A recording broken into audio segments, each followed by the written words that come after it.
जय भीम।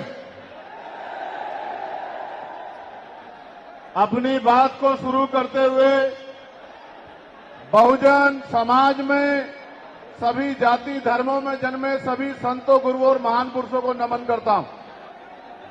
सम्मानित साथियों, आज देश के कोने कोने से चल के आए बहुजन समाज के बहादुर योद्धाओं, इस मंच पर उपस्थित आजाद समाज पार्टी भीम आर्मी के सभी सम्मानित नेताओं, हमारे मिशन 78 अधिवक्ता मोर्चा, अनुशासन समिति, भीम आर्मी स्टूडेंट फेडरेशन और किसान मोर्चा, तमाम संगठनों के सम्मानित नेताओं, यहां उपस्थित हमारी माओ बहनों, नौजवान साथियों और मुझसे बड़े उम्र में बड़े सभी सम्मानित साथियों का मैं धन्यवाद करता हूं। आप जानते हो कि मैं आपसे हूं। आप जानते हो कि मैं जो कुछ भी हूं आपसे हूं। मैं कभी आपसे बड़ा नहीं हो सकता। आप मेरे लिए हमेशा वीआईपी हैं। जितना सम्मान मैं उस मंच पे बैठे लोगों का करता हूं, उससे ज्यादा सम्मान मैं आपका करता हूं। लेकिन मैं आपसे भी उम्मीद करता हूं, मैं आपसे भी ये उम्मीद करता हूं कि जैसे मंच पे बैठे हैं जिम्मेदारी से, सम्मान के साथ, ऐसे ही आप लोग भी जिम्मेदारी से बैठे, तभी आपकी इज्जत बढ़ेगी। अगर आप इज्जत नहीं बढ़ाना चाहते तो मैं क्या कर सकता हूं बताओ। मेरा तो प्रयास है कि आप इज्जत के साथ आगे बढ़ना सीख जाओ। जब तक आप इज्जत के साथ आगे बढ़ना नहीं सीखोगे, इस देश में आपकी बात मजबूत नहीं होगी। भेड़ बकरियां कभी राज नहीं करती, इतिहास गवाह है। राज योद्धा करते हैं। राजा का आचरण भी राजाओं जैसा होना चाहिए। राजा गुलाटी मारते नहीं घूमते हैं। राजा राजा होते हैं। राजाओं का आचरण जब तक आप में नहीं आएगा, तब तक आप राजा बनने की तरफ नहीं आगे बढ़ोगे। अगर बंदर को राजगद्दी सौंप दी जाए, क्या राज कर सकता है? नहीं कर सकता। राज करने के लिए राज जैसी सोच भी जो है अपने अंदर पैदा करनी पड़ेगी। सम्मानित साथियों, आज का जो आंदोलन था, आप और मैं जानते हैं कि वो हमने रामलीला मैदान में रखा था। कौन से मैदान में? जोर से बताओ। लेकिन रामलीला मैदान के पास हमारे मुस्लिम भाइयों का एक कार्यक्रम होता है जिसको हम लोग चेल्लुम के नाम से जानते हैं।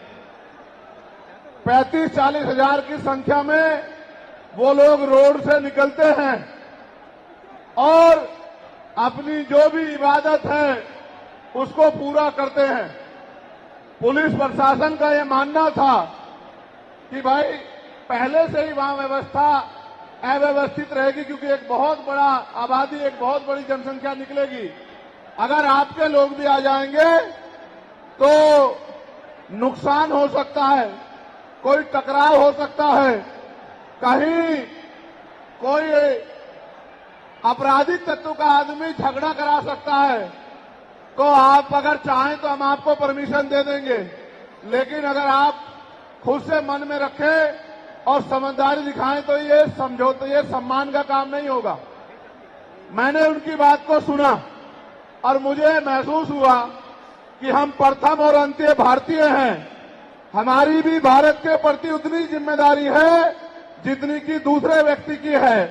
हम भी अपने देश को आगे बढ़ाना चाहते हैं। देश में भी जो हाशिए पे लोग हैं उनको आगे बढ़ाना चाहते हैं। तो हमें किसी भी तरह के अव्यवस्था में ना जाके अपने प्रोग्राम को कहीं और करना चाहिए।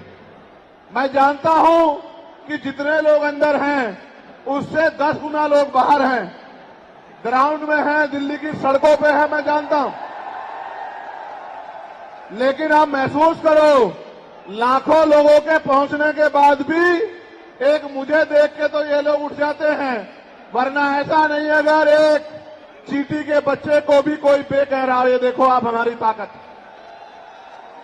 ये है भीम आर्मी आजाद समाज पार्टी का बल।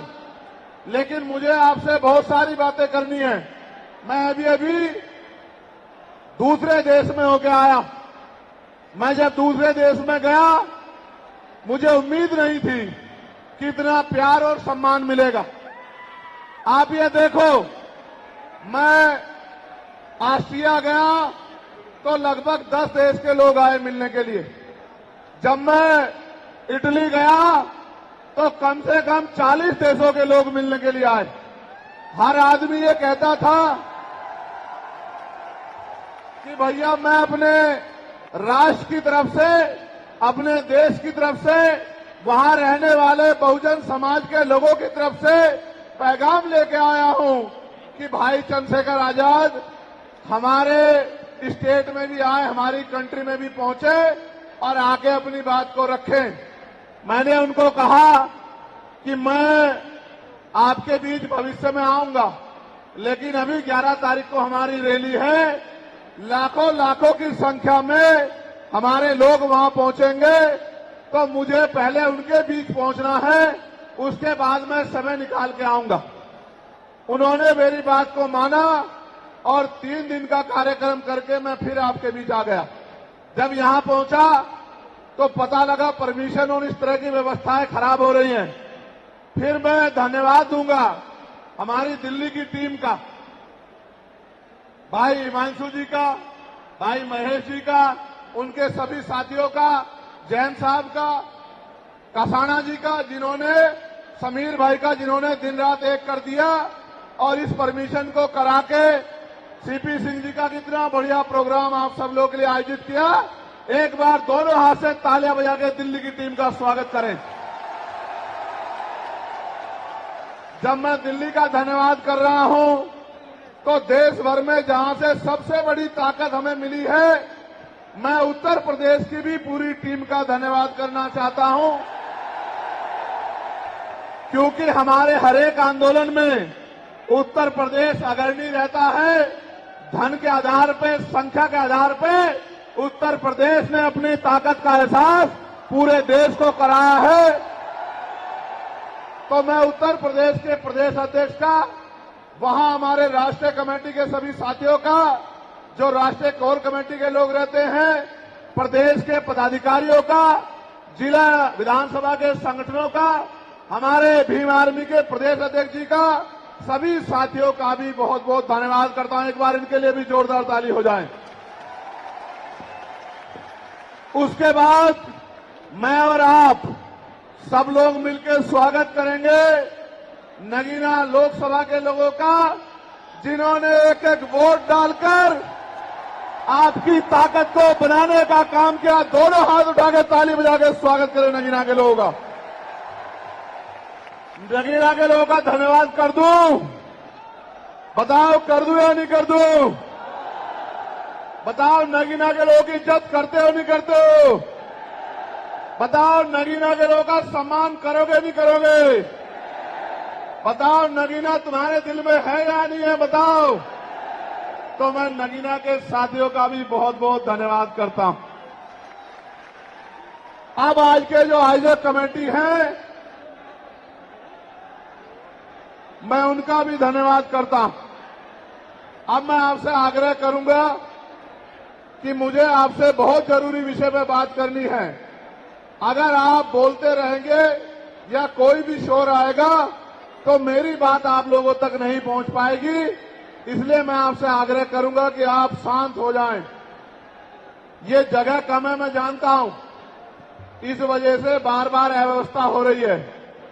अगली बार हम जब राष्ट्रीय अधिवेशन करेंगे तो वो इससे बड़े वाले मैदान में, जहां 50,000 लोग बैठ सकते हैं, जो इसके बराबर में है, 15 मार्च को अगला कार्यक्रम हम लोग वहीं करेंगे।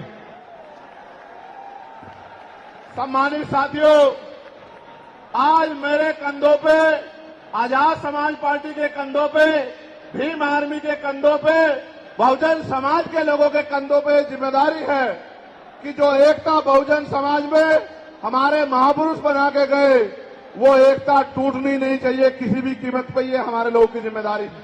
हमारे पढ़े लिखे समाज की, हमारे कर्मचारियों की, हमारे अधिकारियों की, हमारे नेताओं की, हमारे विधानसभा सेक्टर बूथ से लेकर जिले, मंडल, प्रदेश और राष्ट्रीय पदाधिकारी की जिम्मेदारी है कि जो एकता हमारी बनी है वो टूट नहीं चाहिए। दुश्मन किसी भी सूरत में कामयाब नहीं होना चाहिए, इस बात का हमें ध्यान रखना। अब ये रैली करने की जरूरत क्यों पड़ी, ये आवाज उठाने की जरूरत क्यों पड़ी, इसके पीछे भी कई कारण हैं। और मैं अपने नेताओं से ये आग्रह करूंगा कि वो आज के बाद कमर कस ले और गांठ बांध ले कि जो प्रयास भाजपा आरएसएस के लोगों ने किया है हमारी एकता को कमजोर करने का, किसी भी कीमत पे वो एकता कमजोर नहीं होनी चाहिए। इस बारे में आप लोगों को ध्यान रखना। इस देश में वो लोग भी शासन सत्ता में हैं जिनकी आबादी लोकतंत्र में मुट्ठी भर है, जिनकी आबादी 85% है, वो इसी साजिशों के कारण एकजुट न हो पाने के कारण इस देश में गुलामों जैसी जिंदगी जीने के लिए मजबूर हैं। मैं बात कर रहा हूं शेड्यूल कास्ट के लोगों की, मैं बात कर रहा हूं शेड्यूल ट्राइब के लोगों की, मैं बात कर रहा हूं अन्य पिछड़े वर्ग के लोगों की, मैं बात कर रहा हूं मुस्लिम की, जैन की, सिख की, ईसाई की, बौद्ध की, तमाम उन लोगों की जिनको आज भारत में सम्मान की जिंदगी नहीं मिल पा रही। मैं बात कर रहा हूं महिलाओं की, मैं बात कर रहा हूं किसानों की, मैं बात कर रहा हूं मजदूरों की, मैं बात कर रहा हूं नौजवानों की। मैं पहले जो विषय है उस पर अपनी बात रखूंगा, फिर मुझे अपने दिल की बात आपको कहनी है। पहला जो विषय हमारा है जिस पे हम लोग यहाँ इकट्ठा हुए हैं उस पे हम लोग क्या करने वाले हैं, सरकार से हमारी क्या मांग है, सबसे पहले उस पे मैं अपनी बात रखूंगा। हमारी पहली मांग ये है कि 1931 के बाद इस देश में सभी जाति धर्मों के लोगों की जनगणना नहीं हुई है। जब तक जनगणना नहीं होगी तो ये नहीं पता लगेगा कि schedule caste, schedule tribe, backward के लोगों को कितनी उनकी आबादी और कितना सम्मान उनको मिल रहा है, कितनी हिस्सेदारी उनको मिल रही है। तो केंद्र सरकार जल्द से जल्द जातिगत जनगणना कराए। जब तक जातिगत जनगणना नहीं होगी तब तक सबसे पहले स्पष्ट ही नहीं होगा जो आज षड्यंत्र किया गया है और कुछ लोगों को जानबूझ के उनके मुंह से कहलवाया जा रहा है कि इस जाति का हिस्सा ये लोग खा रहे हैं, इस जाति का हिस्सा ये लोग खा रहे हैं, इस जाति का हिस्सा ये लोग खा रहे हैं। मैं चंद्रशेखर आजाद आपको वचन देके कहता हूं, अपने बहुजन समाज के सामने जातिवार जनगणना कराइए, उसके आंकड़े सार्वजनिक कराइए। अगर अंतिम पायदान पर रहने वाले जिनको डीएससी के भाई कहा गया है, जो हमारा परिवार है, अगर उनका 1% आरक्षण भी पॉइंट के बराबर भी कमजोर पड़ रहा होगा तो मैं वचन देता हूं कि इससे बड़ी रैली उनके समर्थन में हम लोग करेंगे। मैं फिर आपसे कह रहा हूं, आप याद करो, जब से इस देश में आरक्षण व्यवस्था लागू हुई है, इस आरक्षण को खत्म करने के लिए चाहे वो कांग्रेस पार्टी रही हो या भारतीय जनता पार्टी रही हो या और कोई मनुवादी दल रहा हो, इन्होंने एडी चोटी के जोर लगाए। और आज जिन जातियों को गाली दी जा रही है, ये वही जातियां हैं जिन्होंने अपने बच्चे कुर्बान कर दिए लेकिन अपने अधिकारों की रक्षा की और आज भी इस देश में आरक्षण बचा हुआ है, नौकरियां बची हुई है, हिस्सेदारी बची हुई है, राजनीतिक व्यवस्था कायम है, लोकतांत्रिक व्यवस्था है। तो धन्यवाद करना चाहिए उन जातियों का जिन्होंने अपने प्राणों का बलिदान दे दिया, लाठी डंडे खाए, गोलियां खाई, लेकिन अपने अधिकारों को छीनने नहीं दिया। सब लोगों को उनका धन्यवाद करना चाहिए।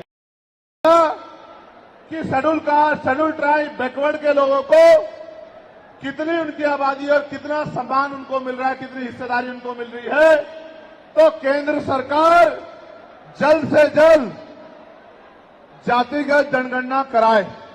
जब तक जातिगत जनगणना नहीं होगी तब तक सबसे पहले स्पष्ट ही नहीं होगा जो आज षड्यंत्र किया गया है और कुछ लोगों को जानबूझ के उनके मुंह से कहलवाया जा रहा है कि इस जाति का हिस्सा ये लोग खा रहे हैं, इस जाति का हिस्सा ये लोग खा रहे हैं, इस जाति का हिस्सा ये लोग खा रहे हैं। मैं चंद्रशेखर आजाद आपको वचन देके कहता हूं, अपने बहुजन समाज के सामने जातिवार जनगणना कराइए, उसके आंकड़े सार्वजनिक कराइए।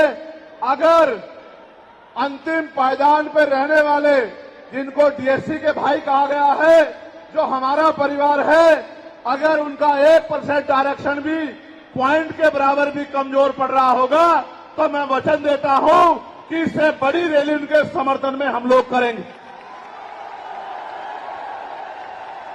मैं फिर आपसे कह रहा हूं, आप याद करो, जब से इस देश में आरक्षण व्यवस्था लागू हुई है, इस आरक्षण को खत्म करने के लिए चाहे वो कांग्रेस पार्टी रही हो या भारतीय जनता पार्टी रही हो या और कोई मनुवादी दल रहा हो, इन्होंने एडी चोटी के जोर लगाए। और आज जिन जातियों को गाली दी जा रही है, ये वही जातियां हैं जिन्होंने अपने बच्चे कुर्बान कर दिए, लेकिन अपने अधिकारों की रक्षा की। और आज भी इस देश में आरक्षण बचा हुआ है, नौकरियां बची हुई है, हिस्सेदारी बची हुई है, राजनीतिक व्यवस्था कायम है, लोकतांत्रिक व्यवस्था है। तो धन्यवाद करना चाहिए उन जातियों का जिन्होंने अपने प्राणों का बलिदान दे दिया, लाठी डंडे खाए, गोलियां खाई, लेकिन अपने अधिकारों को छीनने नहीं दिया। सब लोगों को उनका धन्यवाद करना चाहिए। लेकिन दुश्मन का ये षड्यंत्र है और दुश्मन बड़ा समझदार है। दुश्मन जानता है कि 2 अप्रैल 2018 के बाद में ये दलित समाज एकजुट हो गया था। जब दलित समाज एकजुट हुआ तो वो ये सोचने लगे कि इनकी एकता को कैसे तोड़ा जाए। आप और मैं जानते हैं, जब हम मुट्ठी बनकर रहेंगे तो कोई हमारे अधिकारों को नहीं छीन सकता। लेकिन जब जब हम बट जाएंगे, एक उदाहरण के तौर पे बताता हूं, अगर आप झाड़ू की सिक्कों को इकट्ठा कर दोगे, वो सिक्के जो हैं एकजुट हो जाएंगे, उनको बांध दिया जाएगा तो वो सारा कचरा साफ कर देंगे। लेकिन अगर वो जो सिक्के होते हैं, अगर आपने उनको अलग अलग कर दिया तो वो कचरा साफ नहीं कर पाएंगे, वो खुद कचरा बन जाएंगे, उनकी कोई हैसियत नहीं बनेगी। इसलिए हमारे महापुरुषों ने बहुजन समाज में भाईचारे की बात की। और आप महसूस करो, बाबा साहब अम्बेडकर ने क्या नारा दिया? शिक्षित बनो, संगठित रहो और संघर्ष करो। हमें शिक्षित भी बनना है, संगठित भी होना है और अपने विरोधियों, बैरियों के खिलाफ संघर्ष भी करना है, अपने अधिकारों के लिए संघर्ष भी करना है।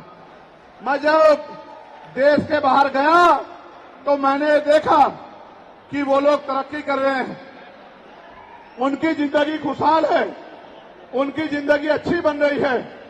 लेकिन उनकी जिंदगी तो अच्छी बन रही है, लेकिन 75 साल की आजादी के बाद आज भी भारत में 80% लोग ऐसे हैं जो रोटी, कपड़ा, मकान से वंचित है, जिनको इज्जत की जिंदगी नहीं मिल रही। तो मैं ये देख रहा था, मुझे बड़ी खुशी हो रही थी।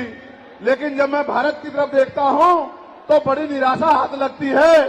फिर ये महसूस करता हूं कि आज जो कुछ हमारे पास है वो हमारे महान पुरुषों की संघर्ष की वजह से है।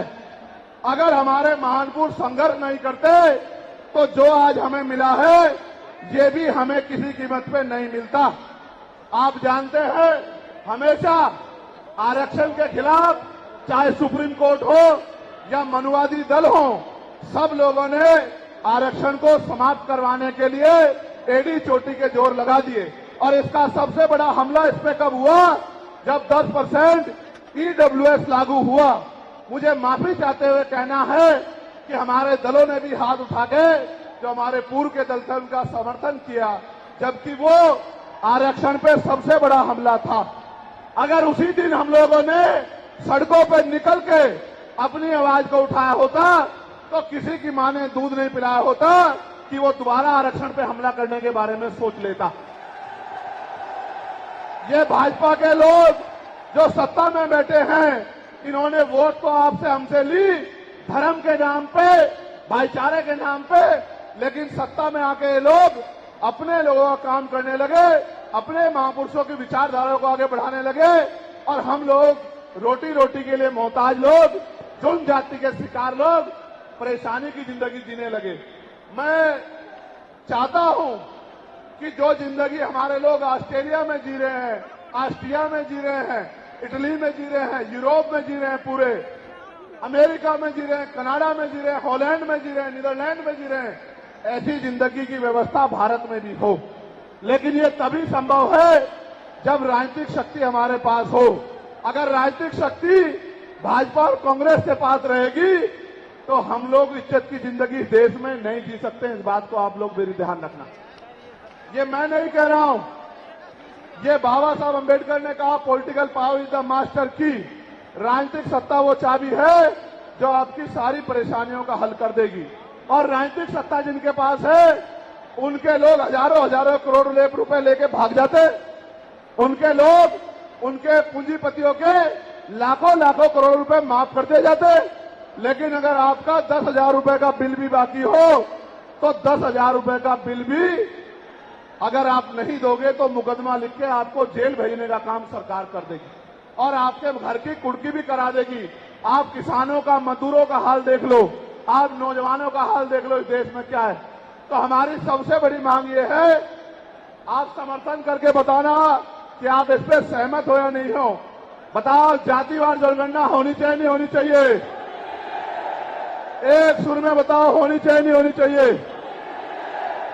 साथ साथ इस देश में जातिवार जनगणना के साथ साथ जितने भी सरकारी संस्थान हैं, चाहे वो जुडिशरी हो जहां से हमारे खिलाफ लगातार फैसले आते हैं, चाहे वो आर्मी हो, चाहे वो और कोई सरकारी संस्था हो, सब लोग सब जगह पे आरक्षण व्यवस्था लागू होनी चाहिए। बताओ, होनी चाहिए नहीं होनी चाहिए? दोनों हाथ उठा के बताओ, होनी चाहिए नहीं होनी चाहिए? बहुत अच्छी बात। साथ साथ हमारी ये भी मांग है जो मैंने पार्लियामेंट में भी उठाई कि निजी क्षेत्रों में आप इस बात को समझो गौर करके, इस देश में 2% सरकारी नौकरियां, कितने परसेंट? जोर से बताओ। 98% प्राइवेट सेक्टर है। कुछ ऑर्गेनाइज है, कुछ अनऑर्गेनाइज है। आप ये देखो, 2% में तो बंटवारा है, लेकिन 98% पे पुरानी सत्ता वाले लोग और आज की सत्ता वाले लोग सांप की तरह कुंडली मार के बैठे हैं। ना वहां SC/ST के लोगों का कोई प्रतिनिधित्व है, ना OBC के लोगों का है, ना ही मुस्लिम लोगों का है। तो हमारी मांग ये भी है कि अब समय आ गया है कि निजी क्षेत्रों में भी आरक्षण की व्यवस्था होनी चाहिए। होनी चाहिए नहीं होनी चाहिए? बताओ, दोनों हाथ उठा के बताओ, जोर से बताओ, होनी चाहिए नहीं होनी चाहिए? Very good, very good. साथ साथ हमारी ये मांग है कि प्रमोशन में रिजर्वेशन भी इस देश में लागू होना चाहिए। शेड्यूल कास्ट, शेड्यूल ट्राइब और बैकवर्ड के लोगों के लिए प्रमोशन में रिजर्वेशन भी सरकारी संस्थानों में लागू होना चाहिए। लागू होना चाहिए, लागू होना चाहिए? बताओ, जोर से बताओ। हमारी ये भी मांग है कि मंडल कमीशन की बाकी सिफारिशें भी लागू होनी चाहिए, क्योंकि जब तक मंडल कमीशन की बाकी सिफारिशें लागू नहीं होगी तब तक पिछड़े वर्ग के लोगों को बराबर की हिस्सेदारी और सम्मान नहीं मिले। हमारी ये भी मांग है, सरकार कह रही है कि क्रीमी लेयर लागू करना चाहिए और जज साहब भी कह रहे हैं क्रीमी लेयर लागू करना चाहिए। मैंने पार्लियामेंट में पूछा कि भारत में कितने शेड्यूल कास्ट के लोग, शेड्यूल ट्राइब के लोग अरबपति बन गए, इसका डाटा आपको सार्वजनिक करना चाहिए, आर्थिक आंकड़े सार्वजनिक करने चाहिए। तब हमें पता लगेगा कि क्रीमी लेयर की स्थिति में हम आए या नहीं आए। आपको शायद जानकारी नहीं है, मैं आपको बताता हूं, आज भी बहुत सारे पदों को NFS करके, नोट फाउंड सुटेबल करके हमारे योग्य लोगों को नौकरी से निकालने का काम ये सरकारें करती है, क्योंकि कलम की ताकत उनके हाथ में होती है। जिनकी राज सत्ता पे कब्जा होता है, हमारे लोगों का राज सत्ता पे कब्जा नहीं है, इसलिए सारी योजनाएं हमारे खिलाफ बनती हैं। हमारी ये भी मांग है जिस पर मैं गौर कर रहा हूं, सरकार ने कहा, मैं आज इस पर भी बोलूंगा। आज अगर मैं इस पर नहीं बोलूंगा तो हमारे लोगों को पता ही नहीं लगेगा देश में क्या हो रहा है। सरकार ने कहा कि वर्गीकरण लागू होना चाहिए। मैंने आपको बताया कि बातें तो बहुत लोग करते हैं, लेकिन जब आरक्षण पे हमला होता है, जब और किसी तरीके से आरक्षण को खत्म किया जाता है, जब गांव-गांव जाके लोगों को समझाने का प्रयास किया जाता है, तब जिन जातियों को आज सरकार के इशारे पे गाली दी जा रही है, उनको ही उन्हीं की जिम्मेदारी मान के लोग घर में बैठ जाते हैं कि भाई यही आरक्षण की रक्षा करेंगे, यही अधिकारों की रक्षा करेंगे। लेकिन सच ये है, अगर सरकार की मंशा वर्गीकरण के जरिए वास्तविकता में निचले पायदान पे बैठे अंतिम व्यक्ति को ऊपर उठाने की होती, तो जिस तरह से 10% आर्थिक आधार पर आरक्षण की व्यवस्था की गई थी, 10% आरक्षण की व्यवस्था डीएससी के भाइयों के लिए, डीएससी परिवारों के लिए सरकार कर सकती थी। उनका कोई मतलब नहीं बैठता था कि इन्हीं में टुकड़ा डाल दे, क्योंकि सरकार जानती है इनमें बंटवारा हो जाएगा तो इनके खिलाफ आंदोलन आसान हो जाएगा, इनको पता भी नहीं चलेगा कब इनके अधिकार खत्म हो गए। मैं आपसे कहना चाहता हूं, सरकार बताए उनके पास वर्गीकरण की क्या पॉलिसी है, किस आधार पे वो वर्गीकरण करना चाहते हैं, कौन से आंकड़े उनके पास है, कौन से डाटा उनके पास है। मैं सरकार से जानना चाहता हूं, सरकार कमेटियां बना दे और वर्गीकरण किस फॉर्मूले पे करेगी ये भी बता दे। हम सरकार को भी सुनना चाहते हैं। अभी देश में पिछले दरवाजे से कुछ नहीं होगा, जो कुछ होगा आमने सामने होगा। अगर हमारे अधिकारों की बात आएगी तो लड़ाई आमने सामने लड़ी जाएगी। सरकार ये भी बताए क्या वह रोस्टर में बदलाव करेगी, क्या सरकार रोस्टर में बदलाव करेगी, सरकार बताएगी। हमारे लोग तो अभी सही तरह से चीजों को नहीं जानते हैं। मैं ये भी विश्वास दिलाता हूं, स्पेशली डीएससी के भाइयों को कह रहा हूं, मेरी बात को गौर से सुनना।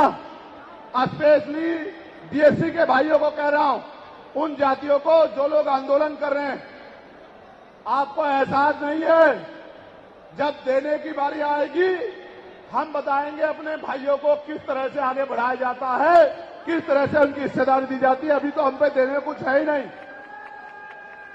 मैं आपको विश्वास दिला कहता हूं, डीएससी के जो हमारे भाई हैं, वाल्मीकि समाज के भाई हों, धानुक समाज के भाई हों और बागड़ी समाज के भाई हों और किसी सैसी समाज के भाई हों, मैं चंद्रशेखर आजाद वचन देके कहता हूं बहुजन समाज के सामने, ये हमारी आपसी बातचीत है।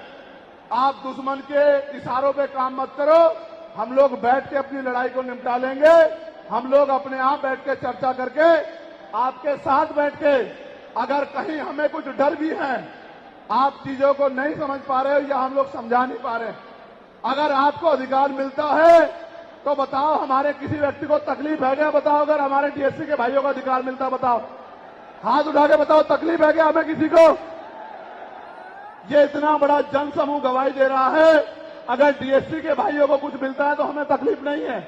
लेकिन हम इस सरकार की मंशा को जानते हैं, हम इस सरकार को जानते हैं, इनके चरित्र को जानते हैं। ये देना कुछ नहीं चाहती, ये तो इसको अटका के रखना चाहती हैं। आप ये देख लेना, इन्हीं के कुछ लोग पहले सुप्रीम कोर्ट चले जाएंगे। जैसे उदाहरण के तौर पे गौर करो, 69,000 शिक्षक भर्ती में सरकार ने 20,000 पदों पे घोटाला किया। हम लोगों ने आंदोलन किया तो सरकार ने 6,800 नियुक्ति की लिस्ट जारी की। फिर अपने लोगों को हाईकोर्ट भेज के उस पर रोक लगवा दी। फिर हाईकोर्ट पे फिर हमारे लोग लड़े तो उन्होंने कहा दोबारा लिस्ट जारी करो, इनको अधिकार मिलना चाहिए।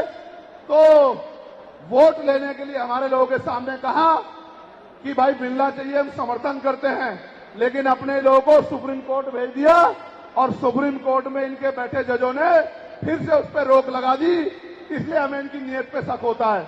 मुझे डर ये भी है, अगर ये अधिकार स्टेट गवर्नमेंट को दे दिए गए तो ये कॉन्स्टिट्यूशन का तो बहुत बड़ा वॉयलेशन होगा ही, 340 का, 341 का, लेकिन AB का। लेकिन सबसे बड़ा खतरा ये है कि कल जो सरकार सत्ता में आएगी वो किसी भी अन्य जाति के लोगों को शेड्यूल कास्ट में उनको शामिल करके आपके पूरे अधिकार को छीन-बीन कर सकती है। अगर ये पावर स्टेट को मिल गई हमें सरकार की मंशा पे सिर्फ शक है। हमने ये भी मांग किया, आपको याद होगा, यूपी के साथी हमारे जानते हैं, हमने 2 साल पहले, पौने 2 साल पहले मांग की थी कि जो 52% ओबीसी हैं उनको 27% रिजर्वेशन सुप्रीम कोर्ट के लोगों ने दिया, आबादी से आधा। सुप्रीम कोर्ट ने मंडल कमीशन की रिपोर्ट के बाद ना चाहते हुए सरकार ने कर दिया, तो सुप्रीम कोर्ट ने अपने तरीके से रोक लगा के 27% दिया। हमने मांग की पौने 2 साल पहले यूपी में गोरखपुर में पीसी करके कि ओबीसी की आबादी तो 52% ही है, तो 15%, 27% से अलग 15% आरक्षण की व्यवस्था अलग से अति पिछड़ी जातियों को करानी चाहिए। मांग हमने पौने 2 साल पहले उत्तर प्रदेश में उठाई थी। उसके बाद उसी दिन हमने मांग उठाई, क्योंकि हमें नए चरित्र है। हम बाबा साहब अम्बेडकर को, माननीय काशीराम साहब को अपना नेता मानते हैं, हम ज्योतिबा फूले साहू जी महाराज को अपना नेता मानते हैं। हमने मांग उठाई थी, हम मामला रामसू वर्मा और सर छोटू राम को अपना नेता मानते हैं, हम चौधरी महाराज सिंह भारती को अपना नेता मानते हैं, हम कोतवाल धन सिंह गुर्जर को अपना नेता मानते हैं। हमने मांग उठाई थी कि भाई हमारी आबादी बढ़ रही है, 2011 के बाद जनगणना नहीं हुई और जो जनगणना हुई उसके आंकड़े जारी नहीं हुए, इसलिए हम लोग मांग करते हैं कि जिन जातियों को अवसर नहीं मिले पहले तो उनको तैयार किया जाए और फिर उनको 5% अतिरिक्त आरक्षण शेड्यूल कास्ट में 15% अतिरिक्त देकर उनको मुख्य धारा में लाया जाए। जब हम 2 साल पहले इसकी मांग कर रहे हैं तो हम डीएससी के भाइयों के विरोधी कैसे हो सकते हैं, आप लोग बताओ। तब तो वो आंदोलन भी नहीं चला रहे थे, हम तो आंदोलन चला के मांग कर रहे थे कि मिलना चाहिए, मिलना चाहिए। लेकिन मैं आज भी कहता हूं, हमारी ये मांग है कि अब समय आ गया देश में कि आरक्षण की सीमा बढ़ाई जानी चाहिए, आरक्षण की कैप खत्म की जानी चाहिए और 100% रिजर्वेशन इस देश में लागू होना चाहिए। जिसकी जितनी संख्या भारी उसकी उतनी हिस्सेदारी का लाभ उनको मिलना चाहिए। आप फिर कह रहा हूं, जातिगत जनगणना कराओ और 100% आरक्षण करो। मैं तो स्वर्ण जातियों का सबसे बड़ा हितैषी हूं, उनको 10% आरक्षण क्यों दे रहे हो? मेरी ये मांग है, मैं तो अपने लोगों के आरक्षण में से भी उनके लिए मांग करता हूं। उनकी आबादी तो 15% भी नहीं है। मैं ये कहता हूं कि उनका अलग से ब्लॉक बना के उनको 20% आरक्षण सरकार को देना चाहिए और 80% आरक्षण को एससी, एसटी, ओबीसी के लिए फ्री कर देना चाहिए। जबकि काशीराम साहब तो 85% की बात करते थे, लेकिन मैं समझता हूं कि उनमें भी लोग गरीब हैं, इसलिए मैं उनका 5% और बढ़ा रहा हूं। लेकिन पहले देश को ये तो बता दो, जातिगत जनगणना करा के, कि भाई अभी तक उनका प्रतिनिधित्व कितना है, अभी तक उनकी सरकारी नौकरियों में हिस्सेदारी कितनी है और कितनी कमी उनकी है जो आपने 10% उनको दे दिया। आज हम लोग एक और मांग भी उठाते हैं कि कास्ट का आरक्षण बढ़ा के उसकी संख्या के आधार पे 25% करना चाहिए। बताओ सहमत हो नहीं सहमत हो? जोर से हाथ उठा के, दोनों हाथ उठा के बताओ सहमत हो नहीं सहमत हो? तो ये हमारी वो मांगे हैं जिनके लिए आज हम लोग यहां इकट्ठा हुए हैं। और हम इकट्ठा नहीं हुए आज तो मजबूरी या अपने देश से प्यार था कि हमने अपने आंदोलन को बदलाव कर लिया। अगली बार अधिवेशन तो होगा इंदौर में, लेकिन जब तो इस बार एक और बड़ा आंदोलन रामलीला मैदान में, और रामलीला मैदान से अपनी ही पार्लियामेंट का घेराव करके अपनी मांगों को उठाने के लिए हम लोग करेंगे। बताओ मदद करोगे नहीं करोगे?